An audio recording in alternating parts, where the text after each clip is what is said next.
Hello and welcome. You're tuned in to the best in true crime talk radio. This is True Crime Tuesday. I'm your host, Dave Schrader. Along with me, Tim Dennis. Hello, Tim. Hello. Listen, we've got an interesting show today we're making available on multi-platforms because of the importance of this story and the fact that although it is being covered, it is not being covered much by mainstream media. And this is a story that Tim and I think should be heard, and certainly on a much broader scale. So this show will be available through our regular outlets for Darkness Radio and True Crime Tuesday. True Crime Tuesday subscribers, you will get the Dumb Crime Stupid Criminals element at the end of the show as normal. The rest of you will just get the interview portion, which we felt was the most important aspect of this to get out. So please do us a favor, share this audio, share this story, get this out there, because many of you are fascinated with different styles of crimes, different stories. And what we have to present to you today is devastating, it is terrifying, and it is huge business. Tim, if I were to ask you, in the United States today, if you needed an organ transplant, how long do you think, on average, it takes to get an organ transplant? I would say months or even years. Up to 2 years is the average. Did you know that in China, you can schedule a day and a time to go in, and if you're wealthy enough, you can have that transplant done pretty quickly? I had no idea. No. Yeah, sometimes within days, weeks, or months, it happens. And in reading this and having family members that have had issues with medical and wondering, well, why isn't the rest of the world catching up with some of these other countries? I like to dig in a little deeper to try to understand, what are they doing, quote unquote, right that we're not doing here in the United States? Why do we have people on years long waiting lists when other countries seem to be able to do this and do it? And again, I'm using finger quotes here, properly. And then you start to uncover the veil of truly what's going on, and you realize the terrifying aspect of what's happening in different parts of the world. Today, joining us on the program, Mitchell Nicholas Gerber. He's a veteran activist who has dedicated his life now, Tim, for the last 19 years to exposing the forced organ harvesting that's taking place in China. With a resilient character and a very determined mind, he has been working very hard on the front line of a significant cause, which has been coined a new form of evil. And this man risks his life every day, 100 miles from the Chinese border in Hanoi, Vietnam, in a crucial attempt to try to raise awareness about the forced organ harvesting of the prisoners of conscience in China. Mitchell's intention in joining us today is to get the word out about the forced organ harvesting in China across as many media outlets and channels as possible. And we've agreed to partner with him on this to share this story now in today's program. Now, not only will you get our links, but you'll also get links to videos and more that you can follow up on, hear deeper aspects of this story as well. Mitchell, thank you so much for agreeing to be with us today. Oh, Dave, Tim, it's an absolute pleasure. I love your show. I love what you do. And thank you for being courageous in your own right in exposing this new form of evil that is really, truly horrifying and hard to believe is going on in this world in this day and time. Right. I mean, this sounds like something you'd have been hearing about in the 1800s, right? Maybe very early 1900s, as medical practices and human rights are in quite an unremarkable place. But this going on in 2020, and having been going on for years, is really extremely unsettling, to say the least. I mentioned the fact that it's around 2 years for an organ transplant here in the United States. In China, what is the average, if you had a date, a time on this, what is the average time to get these same organ transplants for wealthy participants? Hours. This is what the doctor that told me today, who confirmed the allegations that there is the waiting list or the waiting times are hours.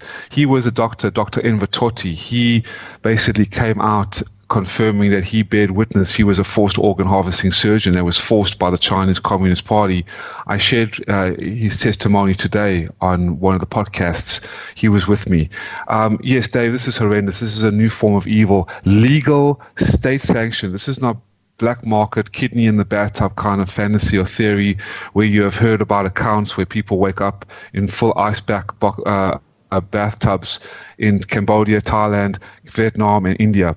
This is full-on state-sanctioned, state-mandated, and state-endorsed, unprecedented genocide at the highest level of communist regime mandates.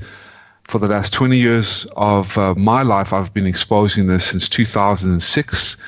I investigated since 2001 the brutal persecution of an innocent spiritual movement called the Falun Gong, which I can get into in a moment. But since 2006, mounting evidence has told a terrible tale of murder and mutilation in China. And the witnesses and Chinese physicians reveal that tens of thousands of Falun Gong petitioners have been killed for their organs, as well as Tibetans, house Christians, and Uyghur Muslims that have been sent to state-mandated hospitals, at least 800 hospitals, over 200 concentration camps, and 36 death camps in and around China. Their organs cut out of their bodies while alive. The anesthetic has just been used to sedate the patient. The transplantation is the actual murder, turning doctors into murderers, cutting out their organs while alive, their livers, their kidneys, their pancreas, their corneas, even their human skin, and then sold for massive amounts of profit. Then their bodies burned to conceal the evidence, and a multi-billion-dollar organ harvesting business has been procured by the Chinese communist regime, run by the secret police and the Chinese military. And as the Honorable David Kilgour, and I have some clips for your audience as well to confirm this bloody harvest and slaughter. The Honorable David Kilgour, who is a former Canadian Secretary of the State Asian Pacific Cabinet of the Canadian Parliament, with his partner David Matas, has quoted that after months of investigation, including undercover interviews with doctors throughout 12 provinces in China, this is in 2006, we come to the regrettable conclusion that these allegations are true. They believe that they are true, and this was in 2006 when they had and confirmed over 18 pieces of evidence. And now with Ethan Gutman, who wrote the book The Slaughter, over 10 years of investigative evidence, have confirmed over 52 pieces of evidence. So before we get started, Dave, I'd love to share what Falun Gong is, and then I have a clip to back it up, if that's okay. Please, yes. Okay, so just before, again, and I thank you so much, because the hour of this time is so dire. I mean, I'm risking my life for the last 20 years. I'm coming up on May 4th, 2001. Now it's going to be May 4th, 2020. 20 years of risking my life, putting everything on the line. Because when I came to understand what Falun Gong is, many people are like, well, what is this Falun Gong you speak of? It's a Chinese discipline deeply rooted in the Buddhist type of tradition of martial arts, yoga, Tai Chi. And it's pronounced Falun Gong. It consists of moral teachings, Dave, and a meditation, 4 gentle exercises that are truly unique in a highly effective way to improve your health and energy levels. And at the core of Falun Gong, the values of truthfulness, compassion, and tolerance are derived. And basically, in Asia, spiritual practices of this variety are often referred to as ways of improvement of the body, moral character cultivation, and a form of integral part of classical Chinese culture. For example, various Taoist, Buddhist, and Confucian practices fit this rubric. And through a consistent and dedicated practice, the student of Falun Gong, just like in Tai Chi, in Taoism, in Buddhism, they come to achieve a state of selflessness, greater insight and awareness, inner purity and balance. So the deeper workings of what can be called true health. And through the Falun Gong practices of these 5 exercises and universal principles of truthfulness, compassion, tolerance, Dave, we saw the numbers grew so quickly. 1992 to 1998, 100 million people were practicing. The Chinese government estimates of between 70 and 100 million confirmed that the numbers just grew to become 1 out of every 10 Chinese national citizens practicing this. Like I said, from the highest ranking members of the Chinese communist regime to military generals, to military soldiers, to more than half of upper class society were practicing these slow-moving exercises every morning, every day, and every night. And millions of dollars of healthcare costs were being reduced. The suicide rates were going down. And Mr. Li, who introduced this practice, was the most awarded Qigong master in China. And for example, in 1993, when the practice was first introduced, the People's Public Security News, the official newspaper of China's Military of Public Security, praised Mr. Li Hongse for his contributions in promoting the traditional crime-fighting virtues of the Chinese people, in safeguarding social order and security, and in promoting rectitude in society.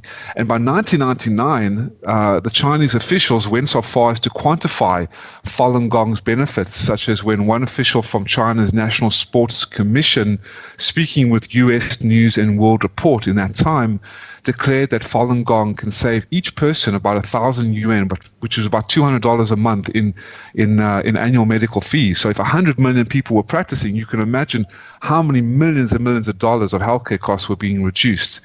And the same official went on to note that the premier, who basically is the vice president in terms of the U.S., compared to China, was very happy about this. And so it was flourishing. The productivity rates in the companies were flourishing because the moral character was even higher. People were living longer, feeling better, stress relief was going down. People from all walks of life were seeing illness and injuries vanishing. So this became the life force of China. Unfortunately, by 1999, on July 20th, it was outlawed. So before we continue, if Tim can be so kind as to play the first clip, I think they will shed light on, in a nutshell, what Falun Gong is and take you on the journey to the persecution at that point. Falun Gong is a traditional practice of self-cultivation, a practice of slow-moving exercises, meditation, and studying of the principles of truthfulness, compassion, and tolerance, and trying to adopt those into your life. While morning exercises had always been popular in China, Falun Gong brought more than just health benefits. For thousands of years, the Chinese people have believed in Buddhas and Taos and becoming an immortal. Falun Gong really dared to talk about these things, and immediately people took it to heart. Oh, the true ancient good things of China have come back. However, after 50 years of political campaigns to destroy traditional beliefs, any revival of spirituality was seen as a threat to communist rule. Since I was 11, I experienced all of the Chinese Communist Party's campaigns. Group after group of good people were targeted. There was no faith, no truth. Falun Gong stood in stark contrast with communist ideology. So it would be very hard for it to be tolerated by the CCP. With more practitioners than members in the Communist Party, the party chief, Jiang Zemin, saw it as a threat to his power and overruled the government support of Falun Gong. Jiang Zemin issued an order, set up special office called 610 Office, in charge of nationwide campaign of persecution. Known as China's Gestapo, the 610 agency was above the law and could use any and all means necessary to achieve its sole mission, to eliminate Falun Gong. The nationwide campaign began July 1999. People were disappearing. I couldn't find my friends. One day there were 30 of us in the park, and the next day they're gone, and in the middle of the park, tacked on the tree was a government declaration that this has been outlawed. First time I heard about the persecution, I didn't believe it at the first. And when I heard my mom was into labor camp, I was very worried. And later on, my sister was put in the labor camp. My younger brother was put into jail. Basically, my family is just torn apart. When this family is torn apart, actually, I feel inside fall apart. Outside the labor camps, propaganda campaigns against Falun Gong were running 24/7 on all media. Like you turn on the TV, and literally the only way to describe it is propaganda marathons. You'd have mass book burnings organized by the party, steamrollers going over Falun Gong cassette tapes and CDs. Essentially, it's a process of demonizing and dehumanizing, incessant propaganda. In January 2001, Chinese Central Television broadcast this news that people were setting themselves on fire in Tiananmen Square, and they claimed that these were Falun Gong practitioners. This propaganda story used a mother and her 12-year-old daughter. It was a major turning point in the CCP's campaign. They turned Tiananmen Square into a movie set, and they used movie techniques to try to create something, but it was staged. Because state-run media broadcast it constantly for a year, people around China, their views on Falun Gong started to change. Initially, the Communist Party was very public about its campaign against Falun Gong. But what happened after about, I would say starting from 2002, is that you started to see really almost more of a media blackout. Falun Gong simply became a taboo topic.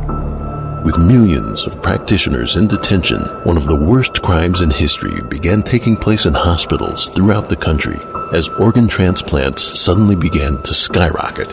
We've been asked to investigate allegations that there has been harvesting of organs of Falun Gong in China. Our bottom line conclusion, after considering everything as best we could, was that the allegations are true. I began conducting comprehensive interviews with medical professionals, Chinese law enforcement personnel, and over 50 refugees from the Laogai system. But I estimate that 65,000 Falun Gong were murdered for their organs from 2000 to 2008.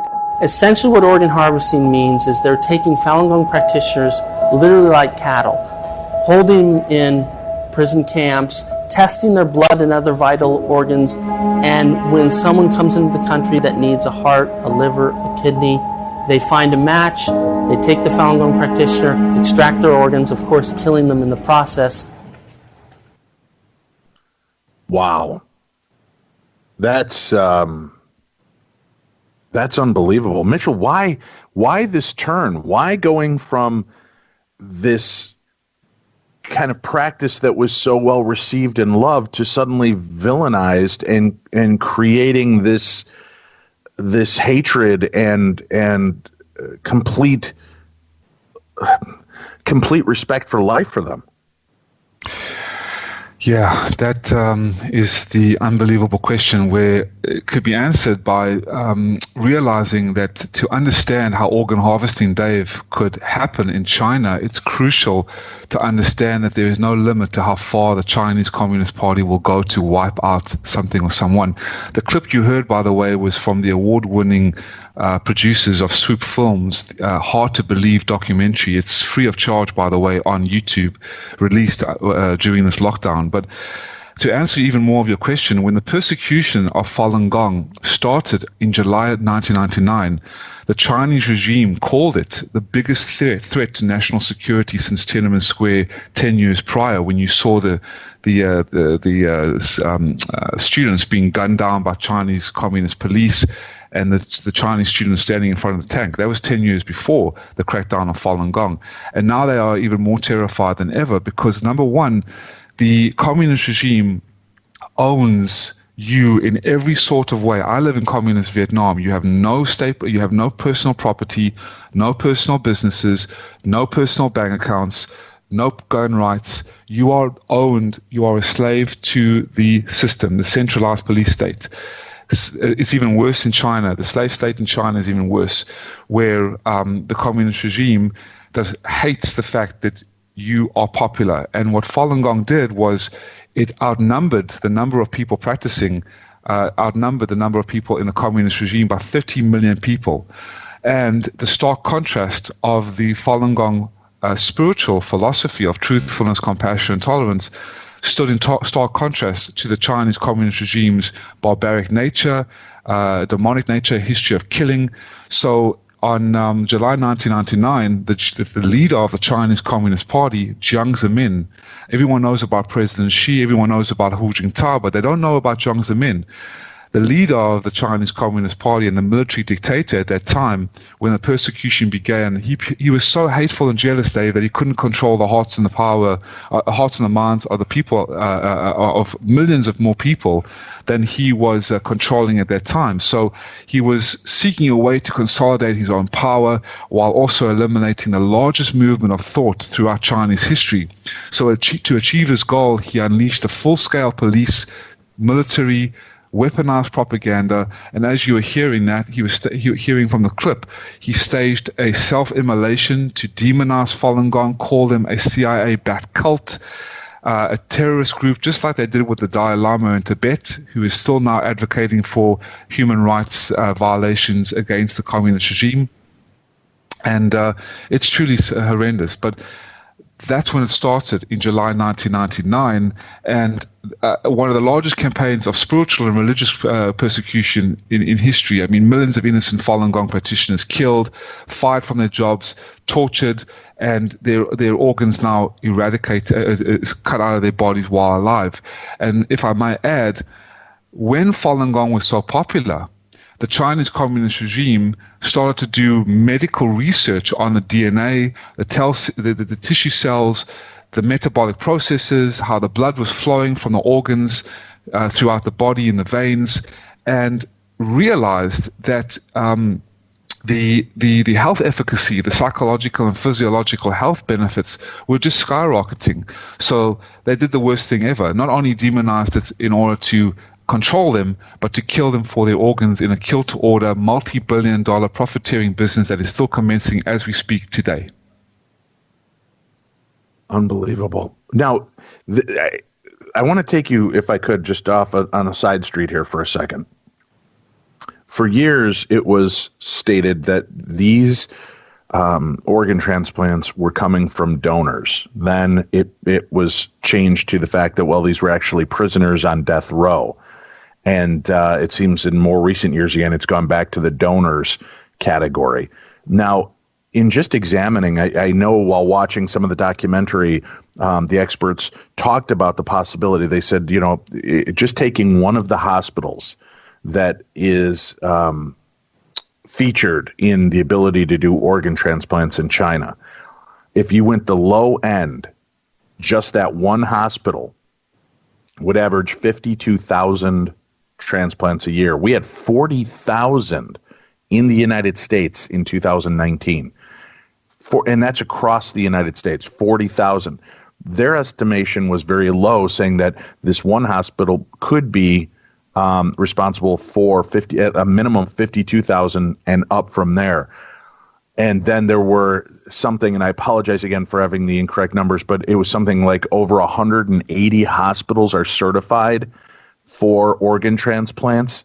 And these hospitals actually compete and show numbers of how many they've done in order to kind of get special accolades and awards, funding, things of that nature. How many people would have had to have been on death row to even make this concept somewhat rational? And then on top of that, how many donations a year would have to come? I understand there's millions of deaths that occur yearly just from natural causes, but most of those people are in ill health or something that would not make them harvestable. So how do they think that they can hide these numbers in something like donations and death row inmates? Absolutely. Well, the Chinese Communist Party is renowned for deception. It's a reign of terror. It's destroyed 100 to 120 million people, decimated 5,000 years of Chinese culture, killed millions of innocent Chinese girls. There is a saying there, Dave, that the Chinese communists, there's many regimes and empires that have killed in order to conquer, to take over land and power. The Chinese Communist Party has conquered in order to kill. Their history of killing is more than 2 world wars combined of murder. There's no other regime on the face of the earth in history that has killed more, taken more life. And this is from the publication, The 9 Commentaries on the Communist Party, which I urge all your avid readers that really want to divulge deep into and dig deep into the Red Dragon's nest of sinister crime and evil. The 9 Commentaries is a publication that was released in 2004. Anyway, to get back to your question, the communist regime has banned in their propaganda mouthpieces. Oh, we banned organ harvesting, and if we did do organ harvesting, it was from our 10,000 a year criminal pool of donors. Yet that doesn't just make sense because the numbers don't add up. And as you were saying, and I loved your point, that most of the criminals are hepatitis driven, so ridden. So they have a lot of hepatitis, and the hepatitis makes the organs decayed and no good. So where are all these organs coming from?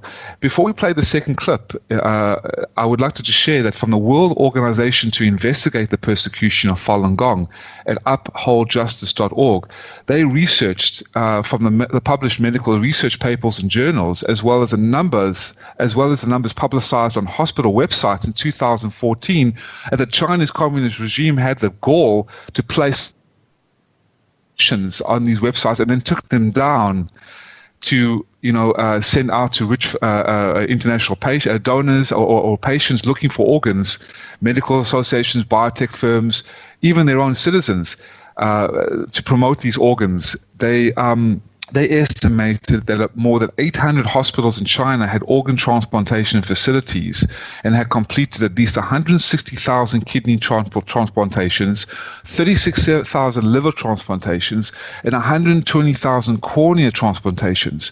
And the report exposes only the tip of the iceberg of forced organ harvesting in China, where this is legal, Dave. This is not, as I said before, people can wrap their heads around this and say, yeah, we've done this before. I mean, there are accounts of forced organ harvesting in other places, but the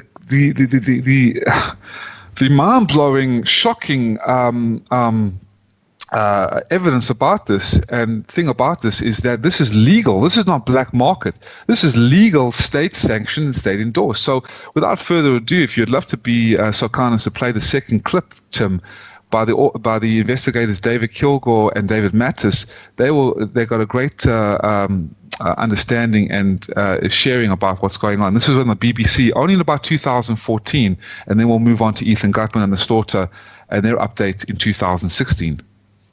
A rather upsetting issue, allegations that have repeatedly been aired that China plays a part in harvesting organs, mainly of executed prisoners. The numbers run to thousands every year.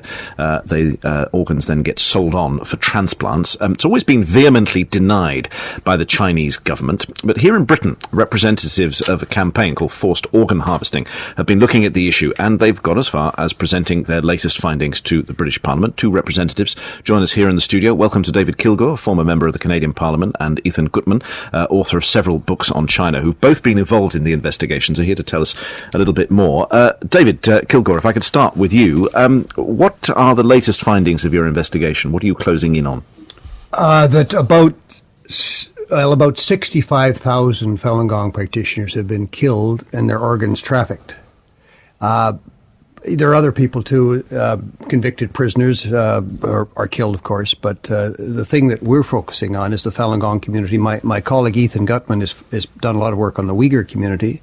He'll probably want to say something about that. But yeah, there's no doubt. We have 52 kinds of evidence that this is happening. To give you the easiest example, the wife of a surgeon told us that her husband had removed the corneas from 2,000 Falun Gong practitioners in a 2-year period. So, I mean, there's absolutely no doubt in anybody's mind. We've got 2 books on it. We've got all kinds of... And these, just to clarify, these come after judicial executions? No, there's no judicial involvement in virtually all of the Falun Gong. That's the thing that nobody understands. Okay, right. So we better clarify this, because we often cover the fact that China, of course, has one of the highest rates of execution, judicial execution. It's their choice. That's what they do. And they're always there in the top 3, along with Saudi Arabia and Iran. But this is something different. Exactly. It's because a police signature is all you need to get sent to a forced labor camp. And then basically what happens is somebody from, it could be London, it could be Canada, goes over there for a liver. and there's a computer bank, and it says there's a match for you out in camp number 50, and somebody's dragged out of camp number 50 into an operating room. Their liver's taken out of them. It's flown to Shanghai, where you're probably waiting for your liver, and you come back to London with a new liver, and somebody has been killed like a lobster in a grotesque restaurant. Hang on a minute. So you're not even saying, because, I mean, it's one issue, the judicial executions and the use of the cadaver, which I suppose in a certain legal sense is the property of the state once the state has killed the individual. But you're saying these are people being killed to order? Precisely. And it's so, as you say, your horror shows how distressing it is.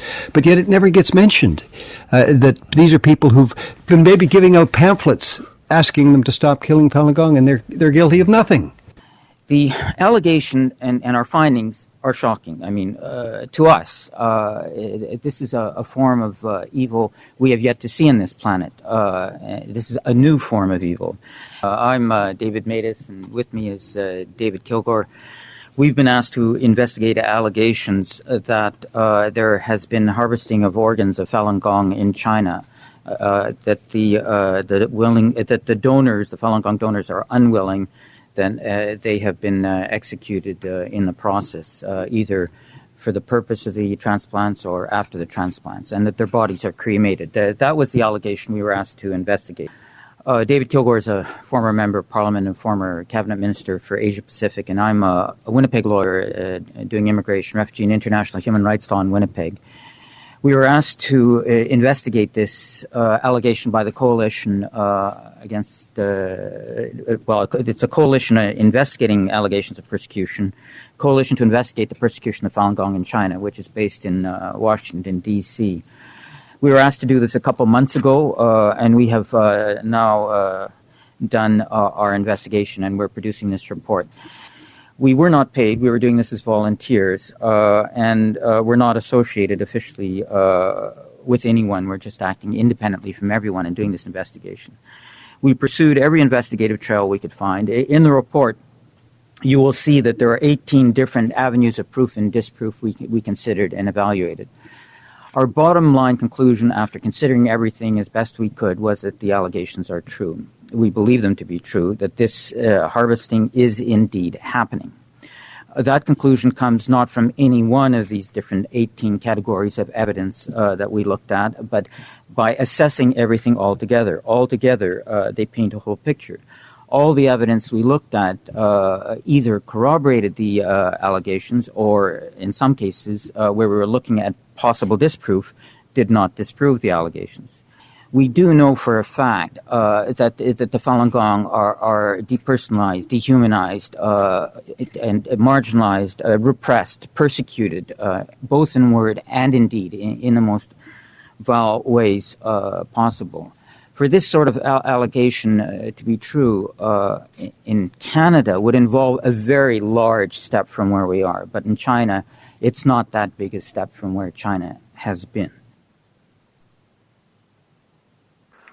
That, again, chilling to just hear how cavalier China is about this. Oh, yeah, they have a body farm is essentially what it comes down to, Mitchell. It's just they've got these internment camps and they just call up whatever matches, blood tissue matches they need.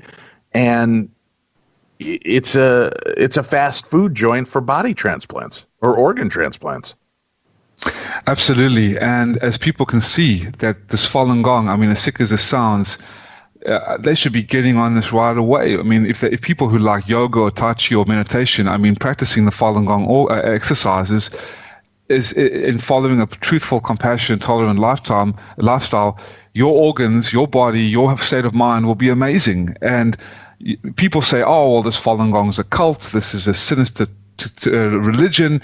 They kill themselves. And if you ask mainland Chinese people, they'll say, yeah, this is political, this is evil. But then why are they killing them for their organs and selling them for the massive amounts of profit? It just doesn't make sense. So I just want to confirm the allegations that are true, sharing with you these clips. And I think that it puts a great understanding of and totally debunks the Chinese communist demonized propaganda, because as you heard from David Matas, the Falun Gong, it's a final solution type of campaign, just like the Nazis did with the Jews, just like the Hutus did with the Tutsis, calling them cockroaches, calling them vermin and rats, demonizing them in such a way, obsessively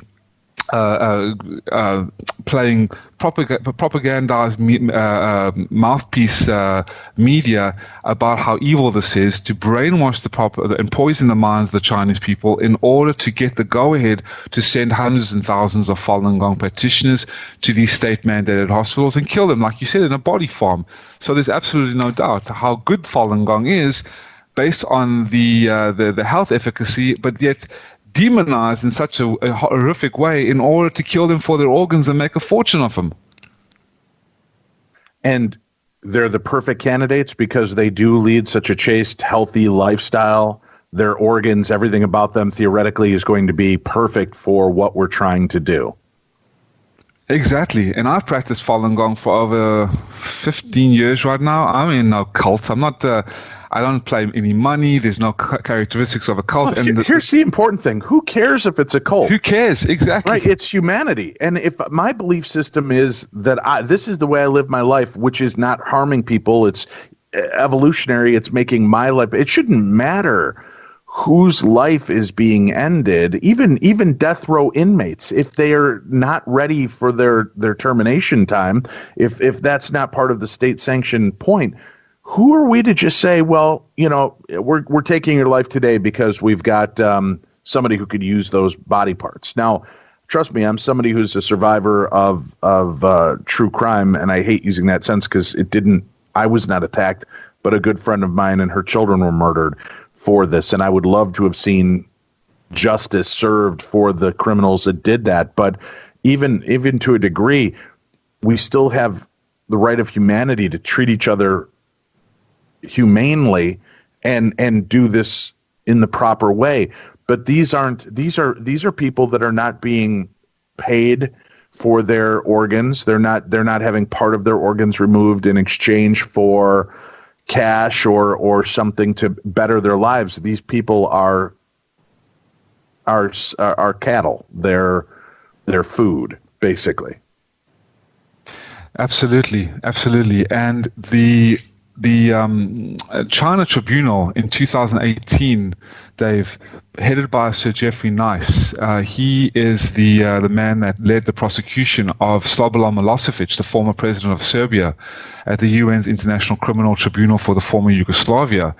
They just recently unanimously voted that beyond a reasonable doubt that China is harvesting the prisoners of conscience of Falun Gong and the Uyghur Muslims, the Tibetans and the House Christians. And this has been practiced by a substantial period of time, involving a very substantial number of victims. And this can be read at chinatribunal.com. But unfortunately, this probably will be our next question, why isn't the world doing anything about this? Why isn't there any outrage from the United Nations, the World Health Organization, and other governing bodies, right? That's probably what you would love to ask as well. I certainly would. But I guess what I'm curious about, is it possible, before we get to that, can we shine a light on who the lion's share of these donor recipients are? Who is it that's coming to China to get these harvested body parts, and are they even aware of where these organs are coming from? They aren't aware. However, the Chinese Falun Gong investigators were disguised as rich patients, of rich, wealthy patients around the world, from America, Canada, South Korea, Pakistan. I mean, when this started in early of 2001, and the Falun Gong persecution began, the organ tourism skyrocketed in the United States by 30 to 40%, and you just shared in 2019 it's even more than ever before. Yet, what is also shocking in the reports of the investigators at endtransplantabuse.org, and folks, all the reports are there, all the books are available. Just read the information. The investigation started in 2006. I want to read from you from the update of the slaughter, which is Ethan Gutman. Ethan Gutman's book, and that can be purchased at Amazon.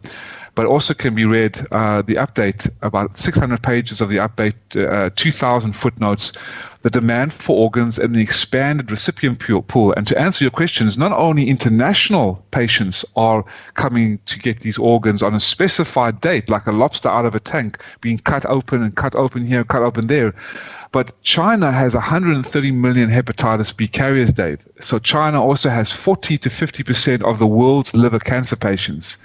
So in addition to over half the world's new liver cancer patients, that's about 350,000 cases per year.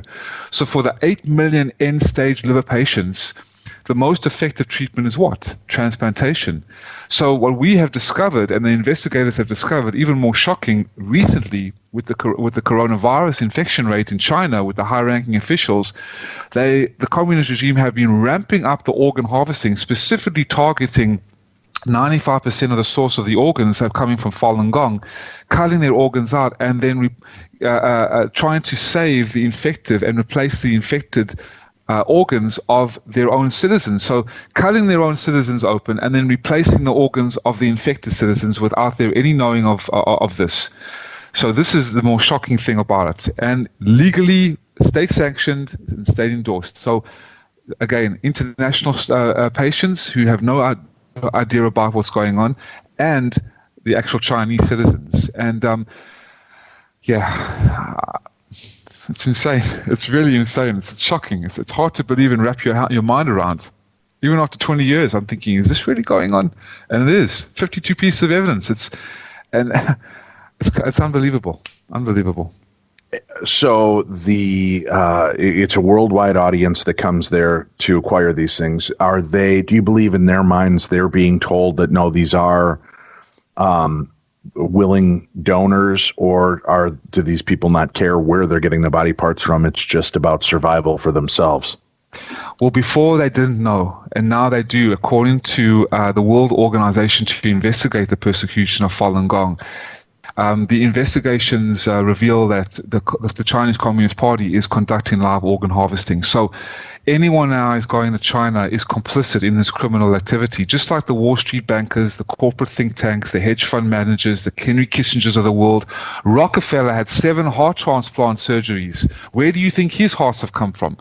This is incredibly sinister, incredibly evil, and more evidence is coming up and confirming that this is going on. So people are now becoming more aware. So it's up to their decision-making and processes and where their consciences lie. For example, the investigators of Falun Gong, 17 telephone investigations published in this report, and this was in 2019, May 5th, 2019. Okay, so it's right up here. So not even about a year ago. The investigation of these hospitals, at least 12 in major cities of 11 provinces, and let's just note this, Dave, over 800 hospitals have now been confirmed to be doing this, turning their doctors into murderers and killing Falun Gong.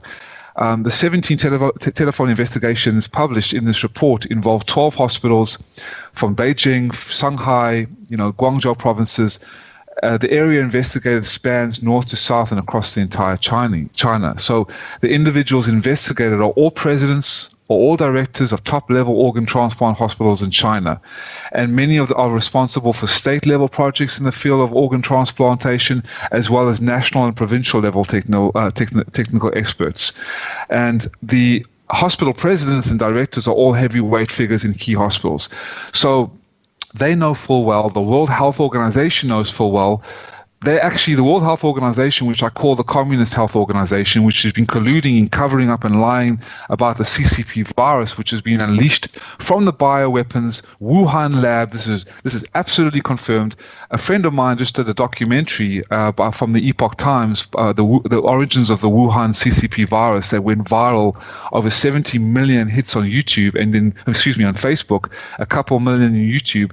Facebook censored the documentary, by the way, about a week ago, and because they are in bed with the communist regime. But they have this is absolutely no doubt. And anyone is going to China right now, getting organs. They know exactly where they're coming from. There's over, like I said, 52 pieces of evidence. This has all been confirmed. This is all out in the open. As you heard about the investigators, the doctors are now coming out. There are at least three doctors that have come out. The Dr. Enver Totti, who was interviewed by me this morning and shared his testimony, actually sent me a video, and I can't release it to anybody because of his wishes. There was a source that he can mention actually videotaping large lines. I mean, I should show. It's just shocking. Large lines set up in China, forced by the Chinese Communist regime, and forcefully blood testing its own citizens for more of this legal forced organ harvesting business. So you can imagine that. Can you imagine the American citizens mandated to be tested forcefully for their blood tests, so that if anyone needs a kidney and an organ, they could be just taken out of their homes in the dead of night, in the middle of the night, in the middle of the morning, from their homes, from their businesses, from schools, sent off to these hospitals, cut open, didn't even require a match, just to kill them for the organ and sell them. So can you imagine, just overnight, you are now mandated, every United States citizen is mandated for a blood test. Why? We can't tell you, but we know, as based on the reports, that it's for forced organ harvesting. What do you think the Americans, how would they react? How would the Canadians react to that? But the Chinese don't, because it's unbelievable. Anyway, I just wanted to share in the next segment, if you would like, the former Vice President of the European Parliament, his clip in the European Union. It really sheds a tale of horror in his testimony. But if you'd like to share with me anything that you have to say about this, because a lot of the hosts and a lot of the talk shows I go on are just flabbergasted. I mean, it's just I can feel it in your and I'm sure in your audience. It's just the scope of this. You know, this is. You hear of the atrocities that took place during World War II. You like to think that we've stepped far enough away into the future and into history that kind of barbaric treatment and behavior of people has gone away, that we have evolved past this kind of, I guess money speaks louder than words. It's just, I'm so sick to my stomach over that. I mean, Tim, can you even believe, with the medical issues you've had, could you even rationalize to yourself, but Dave, I need to go to China to get this organ transplant to stay alive, knowing what they're doing? Could you even fathom taking that next step? I couldn't personally fathom it, but I've seen some pretty selfish people in my day, and I can see where I could see other people who would take those measures. Sure. You've seen some, and I'm going to draw some parallels here, and there may be some parallels that some people may not like, but you've seen protesters out there during the coronavirus epidemic that have taken it upon themselves to want to put people in danger over a haircut. I mean, if people will want to put people's lives in danger over a haircut, why wouldn't people want to harvest people's bodies to want to save their own lives? I guess, you don't have to look them in the eyes. You don't have to make that decision or be a part of that, so it's easier to distance yourself and swallow the pill, telling yourself that this was a donation. I don't know. It's mind-numbing and stomach-turning, every aspect of this story. Mitchell, I can't 20 years to be absorbed in this story yourself and to be tracking this and following this, putting your life on the line, trying to get the truth out there. How do you stand up every day and not just feel like collapsing into yourself?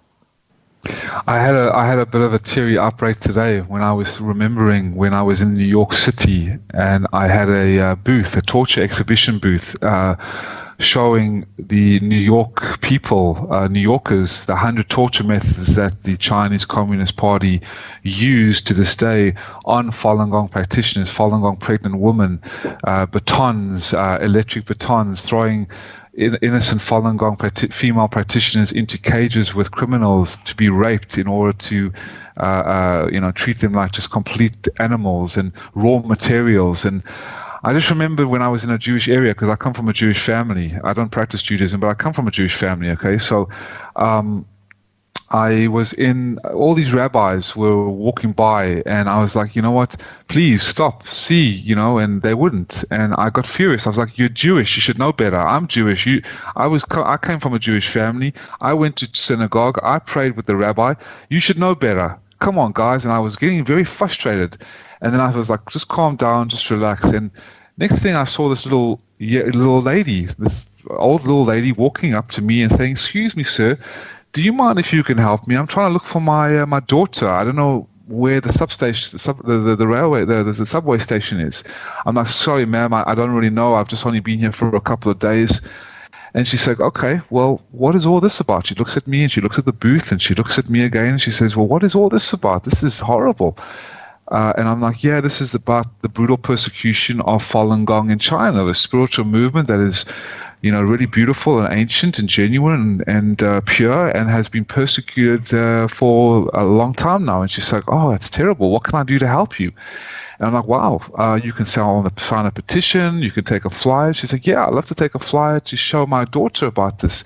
And before she left, Dave, she pulled up her sleeve and she showed me her number from Auschwitz. Oh. And that, I just was thinking about that. I don't want to break down the game, but I was thinking about that, sitting in my bedroom today, risking everything.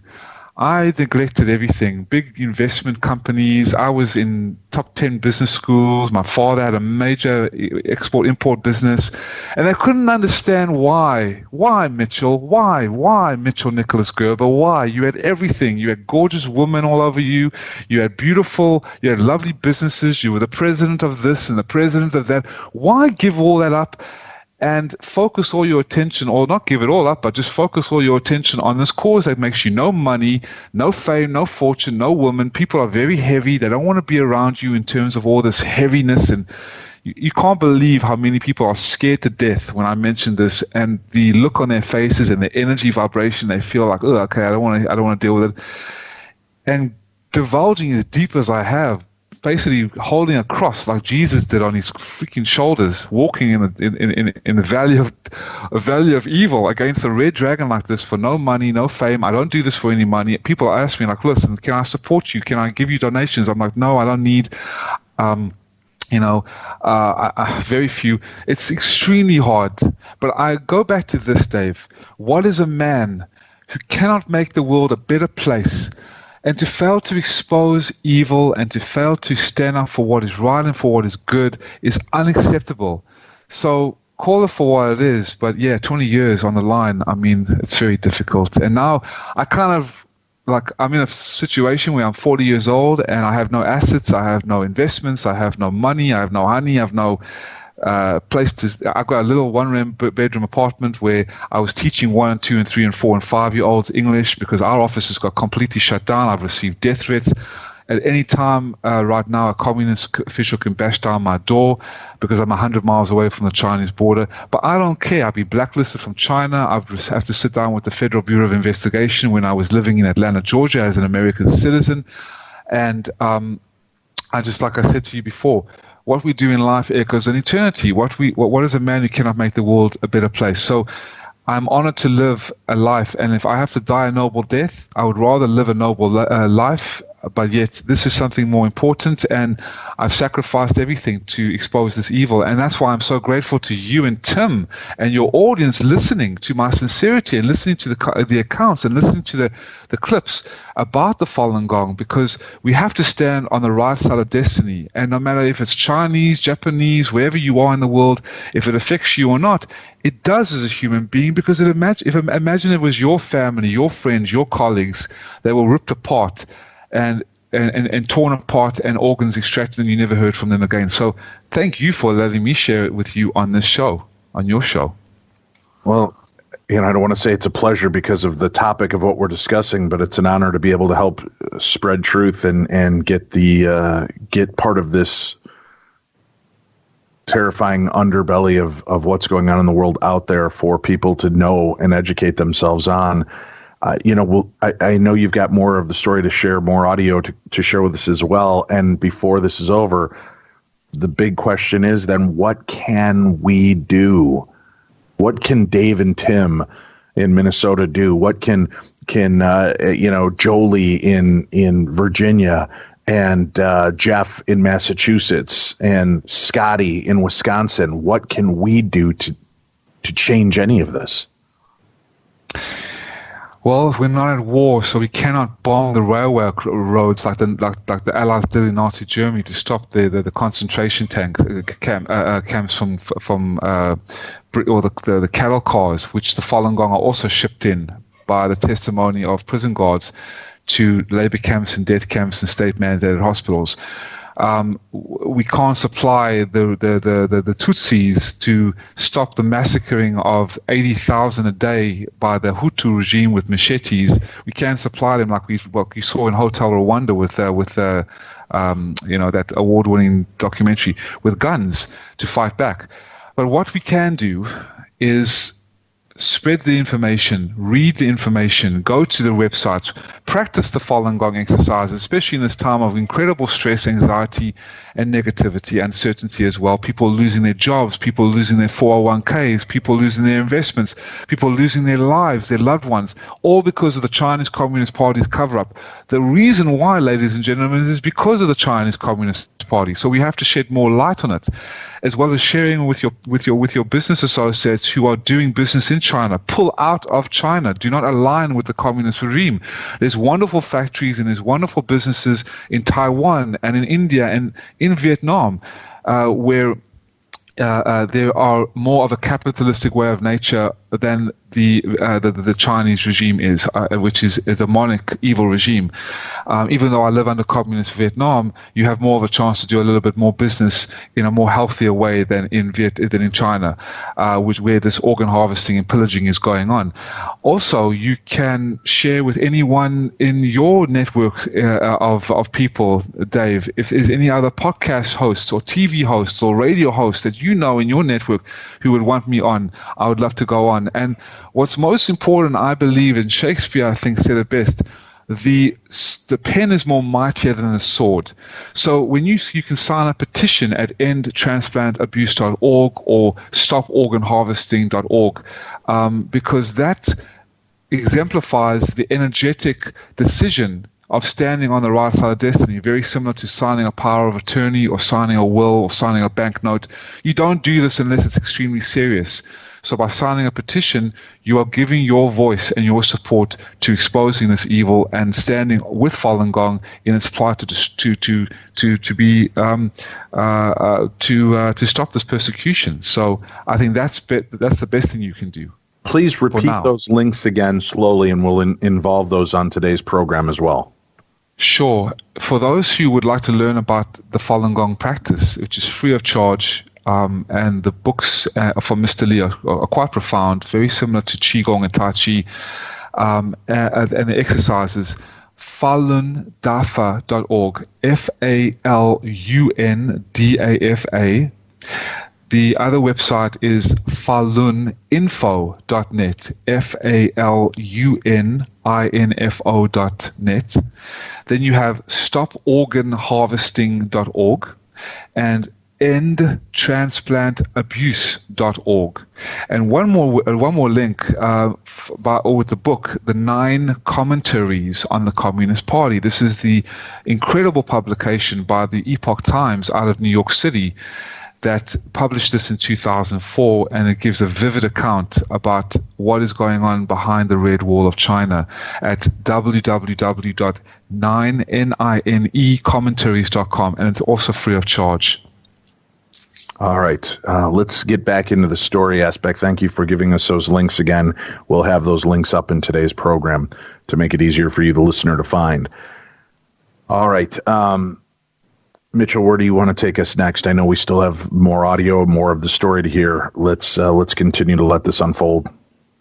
Wonderful. Well, if you would love to share the next clip from, I believe it is clip 3 from the Vice President, the former 3-time Vice President of the European Parliament, Edward Macmillan-Scott. He gave a great account about what is actually going on, summing it up in a nutshell.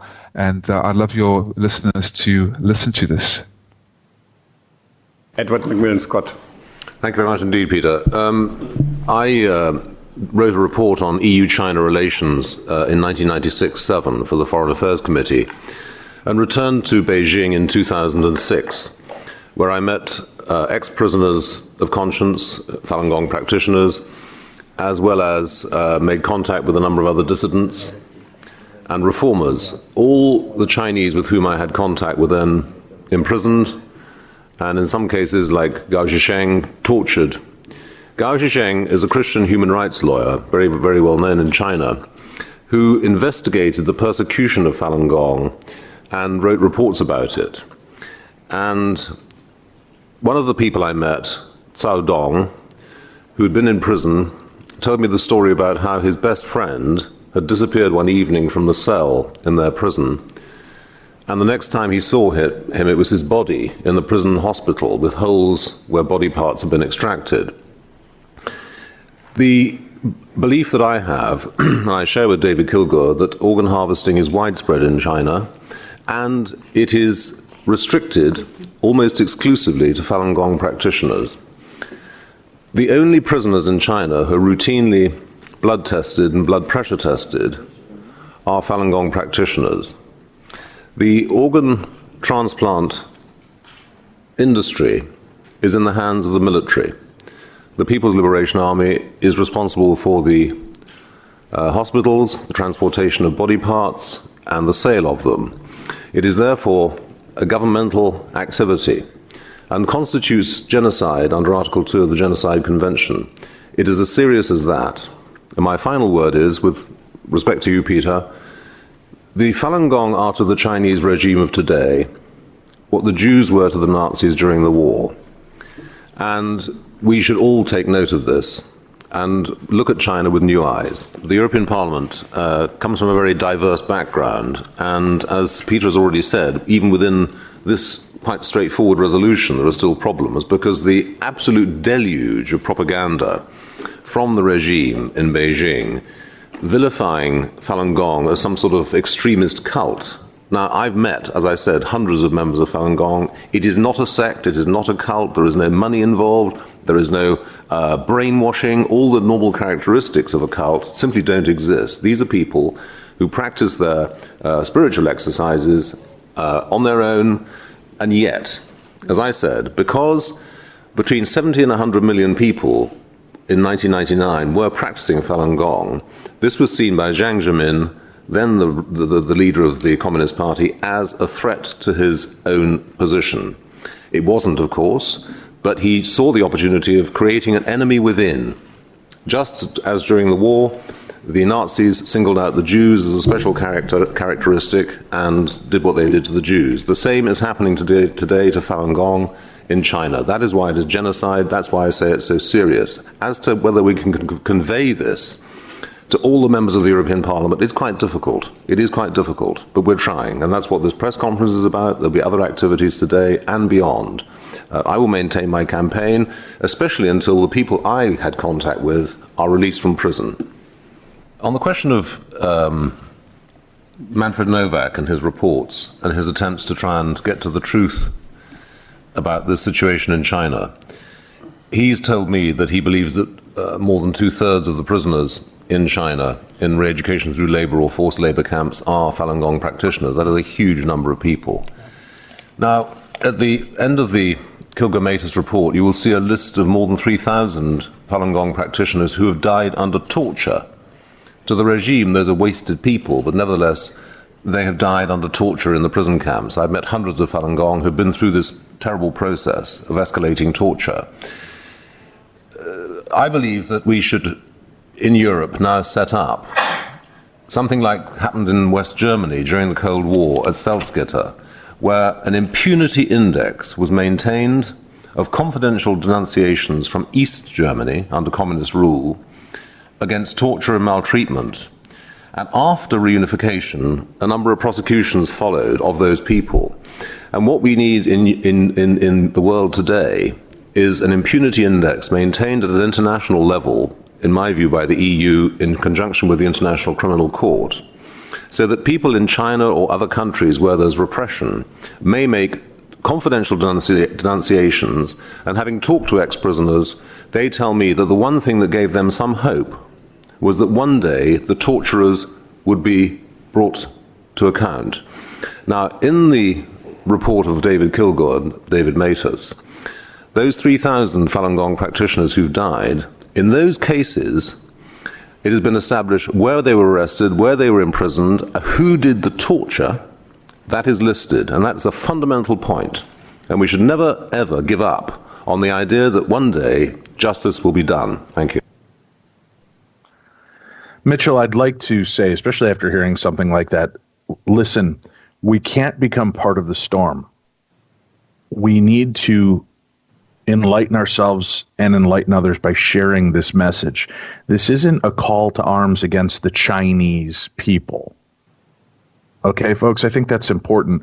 There's enough intolerance and misunderstanding on what's going on in our world right now because of the COVID, and blaming the people for the actions of their military and their government is no more fair than blaming somebody because of the color of their hair or eyes. The people that live in China and are being victimized by this are their own people. This is an unbelievable travesty of justice and humanity, or inhumanity, that we're discussing today. And I want you to understand, get fired up about making a change and making a difference. Get fired up about sharing this information. Don't get fired up at Chinese individuals. Don't get fired up at the population of China for this. It's questioning the people in charge, the government, the military, and such. That's where the animosity, the anger, and anguish should be pointed. And Mitchell, if I'm wrong in that, please help correct me. But I know it's easy to just hear, oh, Chinese, again, the Chinese, oh, look at these people and blah, blah. And suddenly everybody's lumped into this horrific pile of indistinguishable hatred. No, you nailed it. I couldn't have said it better myself, because the Chinese Communist Party, Dave, is not the Chinese people, the Chinese civilization, the Chinese government, or China itself. And everyone's even saying, well, China does this and China does that. No, China was hijacked by the Chinese Communist Party, by this red, evil, wicked scoundrel regime, this red devil that has wiped out 100 million to 120 million people, has harvested alive innocent people from 4 different walks of life and spiritual and religious practices, the Falun Gong being the most of the targeted sources, as you've heard, and the Uyghur Muslims and the House Christians and the Tibetans, killed millions of Chinese girls, and has now affected your family, my family, and everyone's businesses, and 401 and even pensions are going down the drains because of this. And the lockdowns, and shocking. I mean, it's just really bad. So yes, you really made a great point in distinguishing that the Chinese people have got nothing to do with this. It's the communist regime. And there was a thought came to mind, and I brought up this article, actually this book from the Genocide Studies and Prevention Study, an international journal, that the difference between a cold genocide and a hot genocide. A hot genocide was basically like the Tutsis and the Hutus, where you remember the ghosts. There's a great documentary on YouTube called The Ghosts of Rwanda, or Hotel Rwanda, where you saw the Hutus machete 80,000 people, basically cut down 80,000 people every day for about 10 days. So about 800,000 deaths. Just wipe them out, kill them, slaughter them in the streets all over. That was a hot genocide. But a cold genocide, what has happened with Falun Gong, is distinguishable from, it's multidimensional, layers. Basically, the destruction of Falun Gong practitioners is not only physical, but psychological, social, and spiritual. Subtle in terms of visibility. So to have this organ harvesting genocide commence at the scale and scope and unprecedented size that it is, Dave, the communist regime had to normalize in the society in which it takes place the brutal persecution of Falun Gong, and thus the Final Solution campaign to create this multi-billion-dollar organ harvesting, legal, state-sanctioned business in China, around and integrated into the Chinese society. So the interplay of these invisible, non-physical elements of eradication renders the cold genocide of Falun Gong insidious, potent, and very deadly, and it is also the interplay of these factors that have led this genocide to be underrepresented in genocide studies today and ignored. And that's why you haven't heard the world community speak about this. And only actually 4 countries, before I forget to mention it, before the interview comes to an end, Israel was the first one to ban organ tourism. Now, you can say a lot what you want to talk about with Henry Kissinger and the Zionist movement, and I'm not an expert in those, but it's like the deep state in America trying to overcome and take over the republic. But the actual Jewish Knesset and the Ancient Rabbinic Council and the Medical Association of Mount Shiva Hospital in Tel Aviv, they orchestrated the 2008 transplantation law that bans all Israeli citizens from going to China to get an organ transplant because of what has happened with Falun Gong. The next came Taiwan. As you've seen in the news recently, there was a viral video of a Taiwanese woman talking to one of the World Health Organization, the Communist Health Organization official that has banned, at the behest of the communist regime, Taiwan from entering into the World Health Organization, by the way, has the lowest amount of death rate in the world from the coronavirus. Then came Spain, and now has come Italy. But only 4 countries, Dave, out of all the countries in the world, including the United States and Canada, have banned organ tourism from China. So that's extremely disappointing. To say that is almost an understatement. Extremely disappointing. It just seems like how is it even possible? But I guess the almighty dollar speaks volumes. Life is still worthless to most people if there's a buck to be turned. Extinction before a loss of profit. Yeah. And people, Dave, people think that doing business with China will promote human rights, freedom of speech, and democratic reform in China. Look at the NBA, the great LeBron James. And don't get me wrong, rest in peace, Kobe Bryant. What an amazing man as well. LeBron James has taken on the role of the superstar now. But yet, when the San Antonio Spurs manager tweeted in solidarity and in support of the Hong Kong protesters, these courageous college students and dignified citizens of Hong Kong who were flying the American flag and singing, "Oh, say, can you see?" And they were chanting, "America, help us, America." The NBA shut them up, and they retracted their statements and said, "No, okay, we're not going to do anything about it." And when LeBron James was asked with other superstar NBA players, well, what do you think about the Hong Kong protesters? They played off as if they knew nothing about it because they received talking points from the NBA warning them because of the massive market share in the 1.3 billion population of China. You better keep quiet. So the CCP behaves like the mafia playing the economic card in foreign diplomacy. So where the Chinese aircraft manufacturing contracts or media contracts or NBA contracts are given to France or to the United States depends on which country keeps quiet on the CCP's human rights issues. And even some information technology companies, Google, Chicom Book, or was that Facebook? Twitter? Is that Twitter? And what about the infamous YouTube? And let's not mention Cisco Systems selling specialized product to the Chinese Communist Party for blocking the internet. So in order to gain entry into the Chinese market, Dave and Tim, some internet companies, just not all, but most of them, have agreed to censor themselves and filter out information disliked by the Chinese Communist Party. Imagine that, for the almighty dollar. Oh my God. Yep. It makes my job a lot harder. But that's why, I thank God for your show. I mean, don't be surprised the Chinese the Chi-Coms try to hack and bring your websites down and cyber security you guys, cyber attack you guys. But it's all worth it in the end.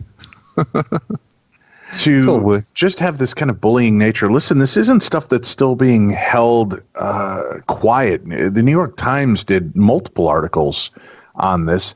It's been out there. Mainstream media has covered these stories, Mitchell, but they gain no traction. And I wonder, and Tim, let me ask you your thoughts on this. You and I have discussed this before. Mm-hmm. We live in the middle of the country, right? Yep. When a tragedy befalls New York and flooding occurs, there's a horrific spate of tornadoes that rip through Kansas. We feel insulated because it's not here. We don't see it. We're not experiencing, oh boy, those are tragic pictures online. And I'm not meaning that as a dismissal of it. We see them and it's, oh, that's disheartening. But we look out our windows and it's a clear, beautiful blue sky. And kids are playing in the yards and we've got to get out and trim our bushes and take the dog for a walk. There's kind of that displacement, it seems, in even within our own country, separated from the tragedies that occur here. Tim, do you think that's part of why people just turn a blind eye to it? That it's just, oh my God, what a travesty! It's so horrible, but it's not here, and I've got my own stuff to deal with. Or are we just incapable of processing this kind of horror?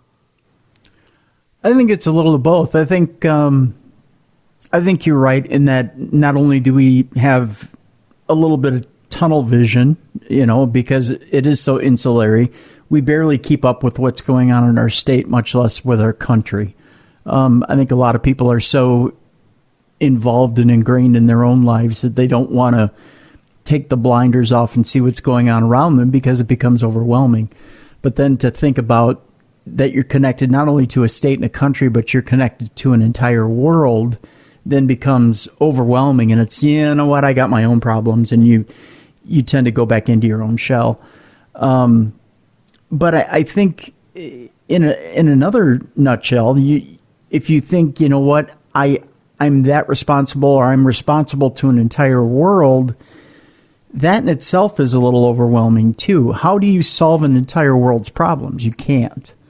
If you've got a family and a household to run and you're responsible to a family unit, then how do you take care of problems, an entire world away? You begin to feel like, well, helpless and that you can't do anything. But a lot of people don't realize that one action in Minnesota really can affect actions overseas in China. That just one little action in one part of the world can affect something over in another part of the world. And I don't think people realize. This pandemic is a perfect example of how one action in one part of the world does affect everybody in the world. So to say that there's no way I can help is kind of a ridiculous notion. There is things that you can do to help someone even half a world away. Right, but for the most part, people just don't feel empowered enough that there's something they can do. I'm not saying all people. Certainly there are a lot of activists and heroes on the front line like Mitchell that are doing this work, but I just wonder, Mitchell, why do you find the complacency, or what do you see in the acceptance and complacency of this kind of on a general spectrum? Obviously, there are, as I said, there are people like you spreading this word, passing this word, and getting this story out there. But for the mainstream, I know you said that, and if we take away the conspiratorial angle of China shutting down all these aspects, why do you think people just aren't getting more involved in decrying what's going on? Because people think it's too heavy. They're very fearful. They're very scared because, the Chinese Communist Party has its claws in every level of society in China, and now it's infiltrated into America. For over the last 10 years, we've had this cultural Marxist phenomena we've never had before, where the average American is scared to speak his own mind. I've realized this as an American citizen, and I've seen how the cultural Marxist propaganda and poison from the Chinese Communist Party in the form of socialism has been seeping into America more and more, and really brainwashing the American youth, particularly in the liberal universities, when I was at school, of the goodness of communism. And now it's praised as a great system, and it's shocking because people don't really know communism. I dare anyone who supports communism or Marxism to go live in China for one day. They would run away in a heartbeat. They'll get on the next plane back. And about people, I think until it's on their doorstep, until they really are confronted with the evil, and when it's their families that are shipped off to labor camps and death camps, they really won't truly pay heed and attention. However, what has gone on right now, and I've never received so many invitations to go on shows, not too many, but just enough, like yours and others. And I hit it at the right time. In the last 20 years, I've sent out so many, 10 to 15 to 20 different emails, day in and day out to people, and they haven't responded to me. But in the last year, even in the last 3 or 4 months, when the coronavirus hit, we won't even have to call it the coronavirus. We should call it by the original name and the right name, the Chinese Communist Party virus. And everyone was so now affected by this Chinese Communist Party, and China's now in the limelight.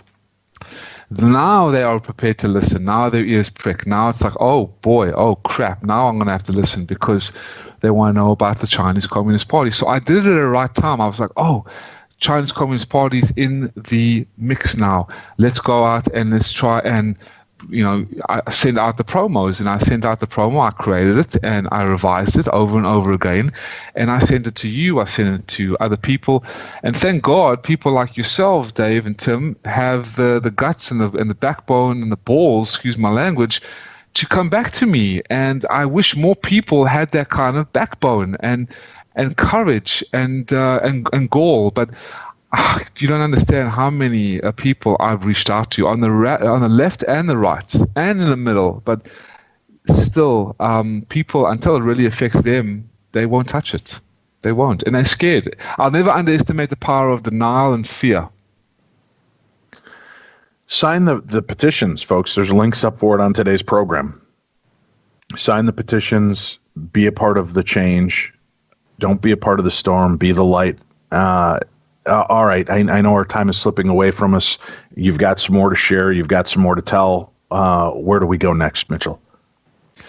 There's one clip. There was 2 clips I'll play, but there's actually, since we haven't got time, Dave, 1 clip left from Anastasia Lin. She is Miss World Canada 2015 and 16, and she is an amazing ambassador of goodwill and a Falun Gong practitioner. Her father practices Falun Gong in China, and she was barred to participate in the 2017, I believe, Miss World pageant because she practices Falun Gong, and her visa was denied by the Chinese Communist regime, who bribed the Miss World pageant with a couple of $1 million. So see no evil, hear no evil, and speak no evil. Then the executives didn't even want to touch it. And just like the NBA and other organizations and governing bodies around the world, the United Nations hasn't done anything about it because the communist regime has hijacked them.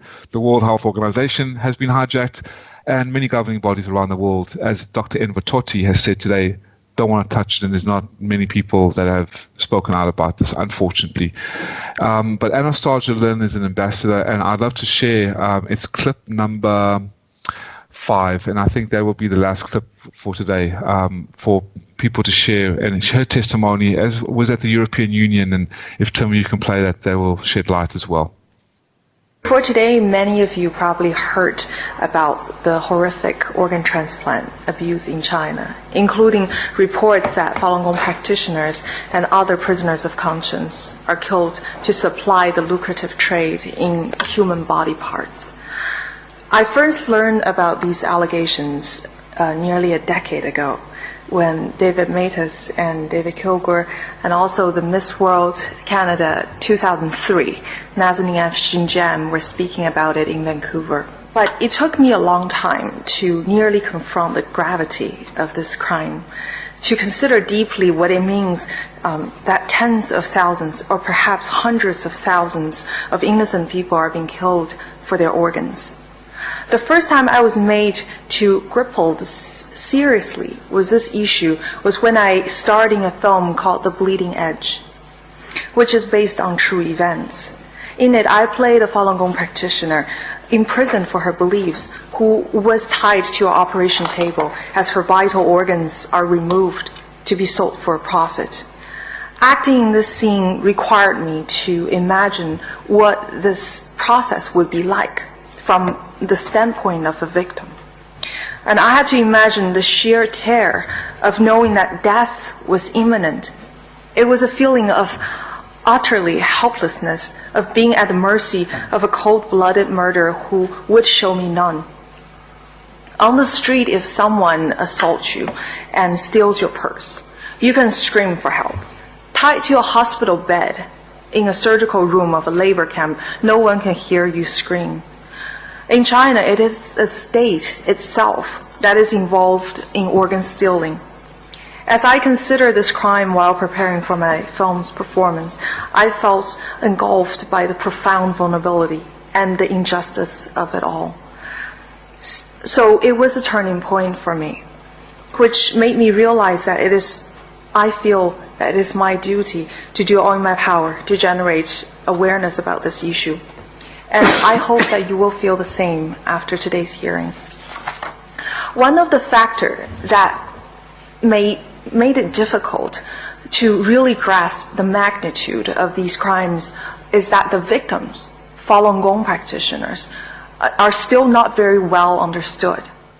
Despite being among the most severely persecuted group in China, perhaps it is harder to really sympathize with them, with these people whose beliefs are rather foreign. So today I would like to shed some light on what Falun Gong really is and why they're being persecuted by the Communist Party. Falun Gong is many things, a set of meditation exercises, a moral code, and a way of life. If you have seen people practicing it in the park or in front of European Union today, you may have noticed that the exercise and meditation forms are very similar to Tai Chi and yoga.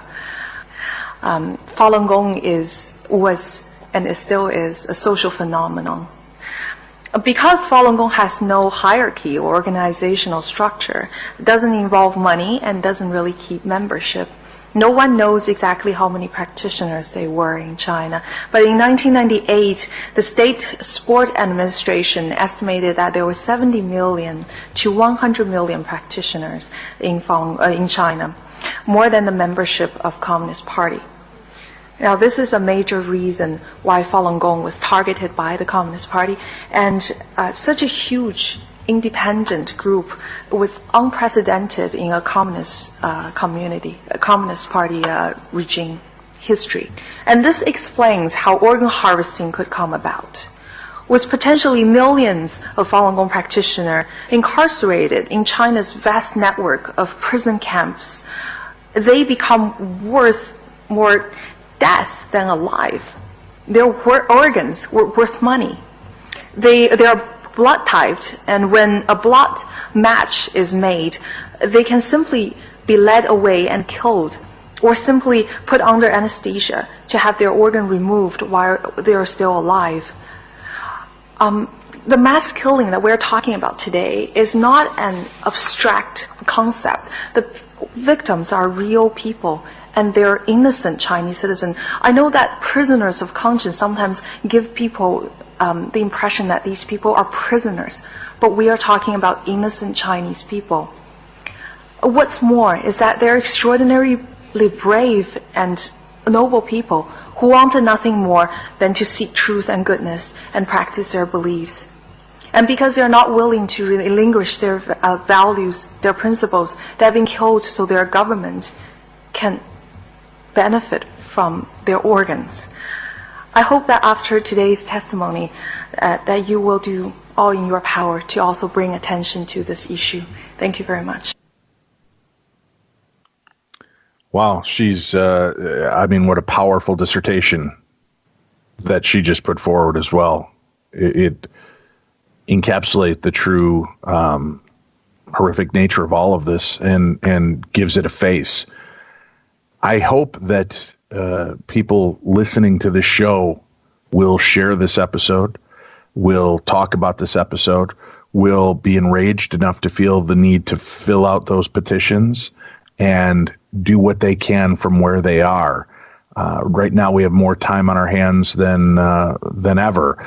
And writing emails to our leaders, writing emails and signing petitions, getting the word out, spreading the word. This is how you can start to make a change. Now, you mentioned, though, Mitchell, geez, you guys are brave. This could not, they could go and try to take down your sites and do this and do that.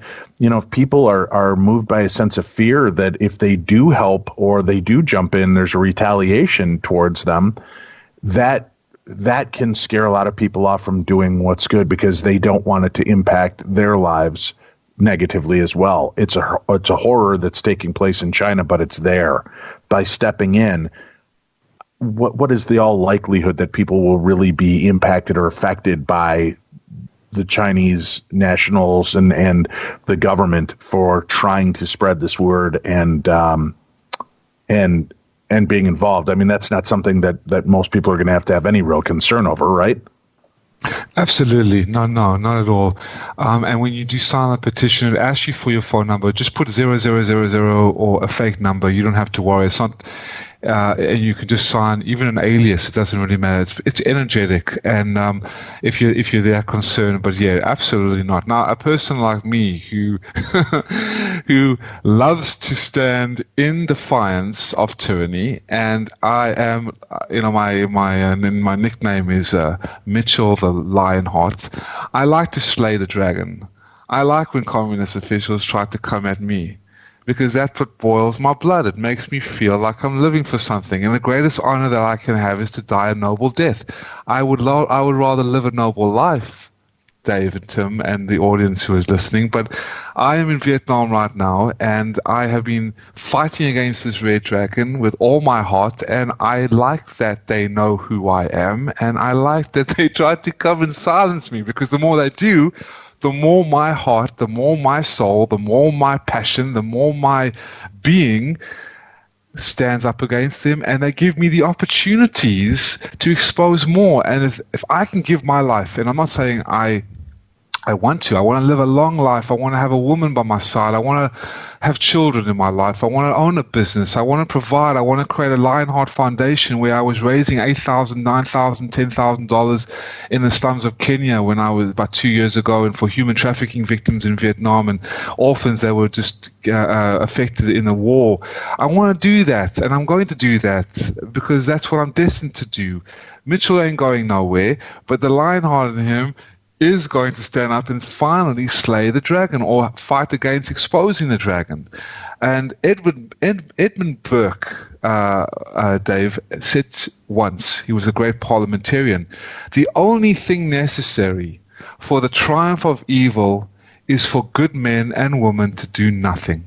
And there was a great quote, if I may, from the movie, one of my favorites. Gladiator was from Ridley Scott, was one of my favorites. I'm sure it was a lot of people's favorites. But another one from Ridley Scott, The Kingdom of Heaven. There was a quote: "Be without fear in the face of your enemies. Be brave and upright, that God may love thee. Speak the truth always, even if it leads to your death. Safeguard the helpless and try to do no wrong. This is your oath." And no one's perfect, you know what I mean? But I try. I'm a humble warrior. Look, I'm doing my best. You know what I mean? I've got no degrees. I've hate the sin and not the sin. You know, we've all added fuel to the flame. I've tried my best to live a good life, and I'm a one-man army. You know, I haven't served any boards of directors.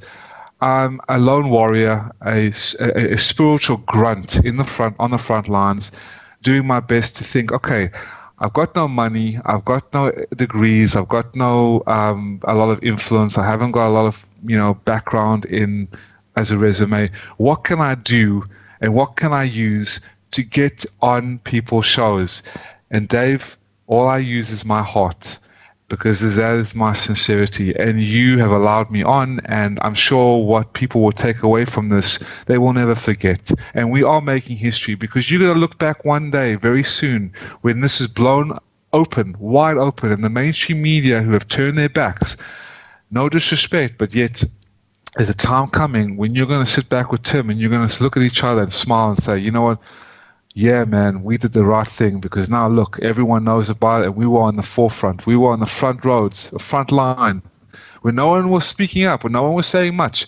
We did, and that's why, guys, thank you, and everybody listening, thank you. Spread this amazing show, this episode. Go to the websites, and if people want to follow me, you can follow me and contact me anytime. I'm on Twitter at TruthSeeker077.